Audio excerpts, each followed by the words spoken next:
Hi అండి. ప్రతి పండగకి నేను ఎప్పుడూ కూడా జంతికలనే ఎక్కువగా చేస్తానండి. కానీ ఈసారి కొంచెం డిఫరెంట్‌గా ఇలా బూందీతో బూందీ మిఠాయినైతే ప్రిపేర్ చేశాను.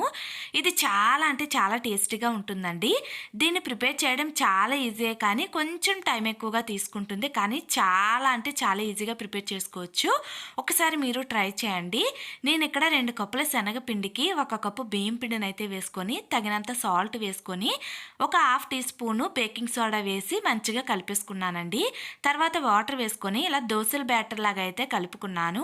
ఇప్పుడు ఆయిల్ అయితే బాగా వేడిగా ఉండాలండి. సో, అలా వేడిగా ఉన్న తర్వాత ఇలా బూందీ వేసుకునే కన్నాలది ఉంటది కదండీ! సో, దాంట్లో అయితే ఇలా వేసేసుకోవాలి. ఆయిల్ అయితే మీడియం హీట్‌లో కాకుండా హై ఫ్లేమ్‌లో ఉంటేనే మనకి ఈ బూందీ అయితే బాగా గుల్లగా పర్ఫెక్ట్‌గా వస్తుంది. సో, అలా వేగించి అయితే సైడ్‌కి పెట్టుకున్నాను. ఇప్పుడు ఇంకొక సైడ్ వచ్చేసి 2 కప్పుల తురుముకున్న బెల్లాన్ని అయితే వేసుకున్నానండి. ఒక హాఫ్ కప్పు వాటర్‌ని వేసుకొని మంచిగా పాకం అయితే రెడీ చేసుకోవాలి. సో, ఇలా కరిగేలోపు ఇంకొక సైడ్ ప్లేట్‌కైతే ఇలా ఆయిల్ అప్లై చేసుకొని పక్కనైతే పెట్టేసుకోండి.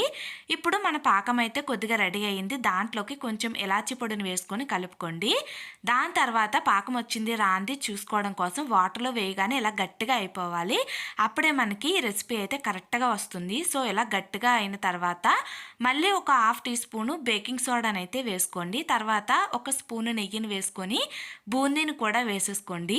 సో, బూందీ వేసుకున్న తర్వాత స్టవ్ అయితే ఆఫ్ చేసేసుకోండి. ఇలా బూందీ వేసుకొని మంచిగా కలిపేసుకోండి. మొత్తం అంతా కలిసిన తర్వాత ముందుగా ఆయిల్ అప్లై చేసుకున్న ప్లేట్‌లోకి అయితే ఈ మిశ్రమాన్ని వేసేసుకొని ఇలా మొత్తం స్ప్రెడ్ చేసేసుకోండి.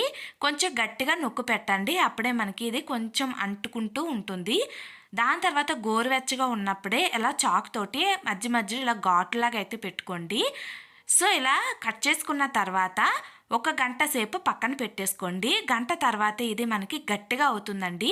సో, అలా గట్టిగా అయిన తర్వాత ఈజీగా మనకి ఇలా వచ్చేస్తాయి. తర్వాత ఇలా చిన్న చిన్న ముక్కలుగా కట్ చేసుకొని స్టోర్ చేసుకోవడమేనండి. ఇది చాలా క్రిస్పీగా ఉంటుంది. అస్సలు మెత్తబడదు. ఒక్కసారి ఈ పండగకి ఇలా ట్రై చేయండి. నచ్చితే లైక్ చేసి సబ్స్క్రైబ్ చేయండి.